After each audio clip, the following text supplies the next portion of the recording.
Magandang umaga po sa inyong lahat. Magluluto po tayo ngayon ng meatballs na walang bread. Wala pong tinapay. So meron po ako ditong kalahating kilong karne ng baka, veal, malaking sibuyas na puti, 2 itlog, 5 pirasong sibuyas, salt and pepper, parsley.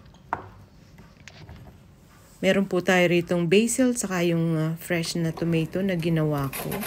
Lagyan po natin yung ating onion para mas pino siya.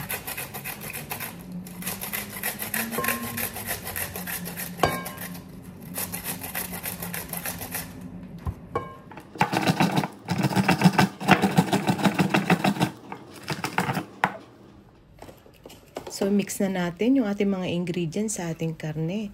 Ilagay natin yung parsley, yung basil. Don't forget po yung basilic. Napakasarap po niyan sa giniling. Yung ating crushed na garlic. Ayan, yung chili paste po yan. Optional po yan, depende sa inyo. Yung ating pepper, oregano, 2 egg, salt, and then mix po nating mabuti. Nilagyan ko rin po ng parmesan cheese. Optional din po yan, nasa inyo po yan kung hindi nyo lalagyan, pero I found it napakasarap po ng parmesan cheese sa meatballs. So ayan, ready na ang ating meatballs. Bilugin lang po natin sa desired na laki na gusto natin.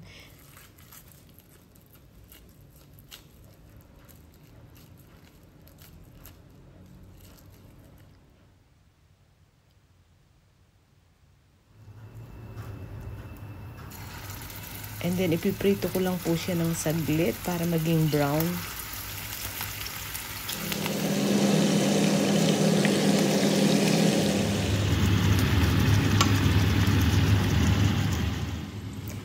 Ayan, and then after po nating maprito, lagay na natin dito sa ating ginawang tomato sauce. Mas masarap po kung kayo yung gagawa ng tomato sauce yan. Then, eto na, pinakuluan ko lang po ng mga 30 minutes sa mahinang apoy. Eto na, ihanda nyo na yung inyong pasta and rice. Guys, napakasarap po niyan. Promise. Salamat po. Sana po is itry nyo. Thank you for watching.